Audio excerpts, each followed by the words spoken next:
Alors, journal d'un transitionneur, troisième partie. Aujourd'hui, on va parler de l'ikigai. L'ikigai, qu'est-ce que c'est? C'est un truc qui m'a fait créer Enjeu commun, en fait. Donc, l'association de sensibilisation à travers les jeux de société sur l'environnement, sur la nature. En fait, l'ikigai, c'est une philosophie de vie. Ce sont des choix de vie. C'est vraiment une expérience qui est censée se trouver au croisement entre ce que j'aime faire, ce que je sais faire, ce dont le monde a besoin et qu'est-ce que je peux vendre. Alors il y a certaines personnes, j'ai déjà rencontré ça dans des ateliers, que le côté vendre gêne, même si au final ça revient à ça, mais c'est qu'est-ce qui peut me permettre d'en vivre aujourd'hui. Euh, Hop, petite coupure. Ouais, donc l'ikigai. L'ikigai. C'est vraiment un bel outil. Il y a un super livre sur le sujet qui s'appelle Trouver son ikigai. C'est de Christine Van Bromech. Je crois qu'il quand j'ai voulu le retrouver au format auquel je l'avais eu, je ne l'ai pas retrouvé parce qu'il était en train de sortir au format poche, donc ça devrait ressortir. En gros, l'ikigai, c'est une vie qui a du sens, qui mérite d'être vécue.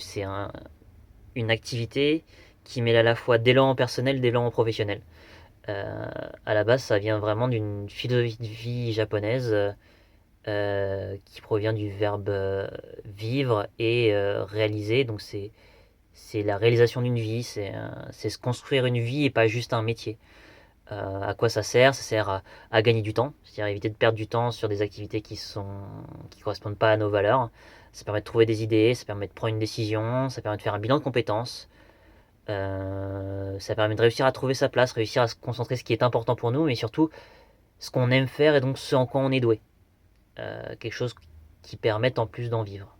Donc voilà, c'est ça un peu l'ikigai, les quatre grandes questions, ce que j'aime faire, ce que je sais faire, ce dont le monde a besoin. Le monde, ça peut être moins large que la planète, ça peut être ma région, ma famille, une communauté qu'on a créée, ça peut être une fédération d'amis, une fédération de certains professionnels de certains domaines, et enfin ce que je peux vendre.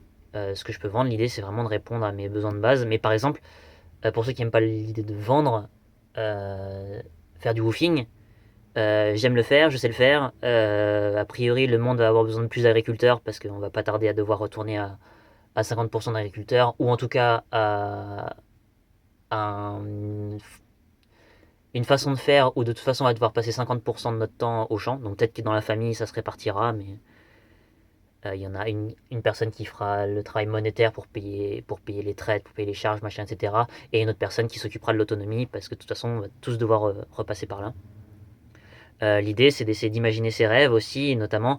Donc réfléchir 5 minutes, 10 minutes tous les jours à essayer d'imaginer exactement si mon rêve s'était réalisé, où est-ce que je serais. Quelle odeur je sentirais, où est-ce que je suis, qu'est-ce qu'une caméra verrait, quelle émotion je ressentirais, que diraient les gens autour de moi.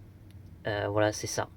Dans un premier temps, l'idée c'est de faire 4 listes sur ces 4 questions-là et essayer de les remplir sans mettre les questions les unes à côté des autres. L'idée c'est vraiment d'y répondre liste par liste, de faire une liste qui tend vers l'infini jusqu'à ce qu'un jour, soit une idée apparaisse dans les 4 listes. Par exemple, en jeu commun, qu'est-ce que j'aime faire? J'aime les jeux de société. Qu'est-ce que je sais faire? Je sais animer, je sais développer une communauté. De quoi le monde a besoin? De plus de personnes sensibilisées et de plus de personnes qui font de la sensibilisation. Donc l'idée du jeu de société, c'est que la boîte, n'importe qui peut avoir une boîte chez soi euh, et s'en servir comme d'une graine pour sensibiliser sa famille, ses amis. C'est beaucoup plus facile de sortir un jeu de société et de dire on va faire 1 heure et demie de jeu de société que de dire eh venez on va parler 1 heure et demie du climat et de la biodiversité. Enfin voilà, je pense qu'on avait tous eu le même problème. Même si en général l'écologie, l'effondrement, tout ça, c'est pas un truc qui se passe par la parole. Inviter les gens à passer un bon moment et peut-être que ça restera plus. Et une fois qu'on a répondu à ces 4 listes, l'idée c'est de les rapprocher. De les rapprocher un maximum. Toutes les notes qu'on a fait, d'avoir toujours un bloc-notes sur soi, de noter ses idées. Et l'idée c'est qu'à un moment, à force de créer des étoiles, des constellations dans sa tête, parce que l'ikigai c'est ça, c'est une étoile, quelque chose qu'on cherche à atteindre, il n'y a pas forcément la méthodologie pour l'atteindre. Donc là, effectivement, il y a d'autres outils qui ont besoin d'arriver jusqu'à là. C'est vraiment un rêve, une vie une vie qui mérite d'être vécue, quoi. C'est vraiment ça l'idée. C'est vraiment pas mal. Et une fois qu'on a ces quatre cercles, ce qui se trouve au centre, c'est l'ikigai. Vous pouvez retrouver tout ça sur egao.fr. Sur la première page, il y a l'étape 1 sur c'est quoi l'ikigai. Ouais. Puis sinon, n'hésitez pas à poser des commentaires. Notamment pour l'instant, il y a assez peu de visionnage, etc. Donc normalement, je vais recevoir tous les commentaires, donc je pourrai y répondre en tête à tête. Voilà. Donc sinon, on a parlé d'enjeux communs, on a parlé d'EGAO, egao.fr, EGAO. Voilà. Je vais faire deux trois autres vidéos aujourd'hui. À tout de suite.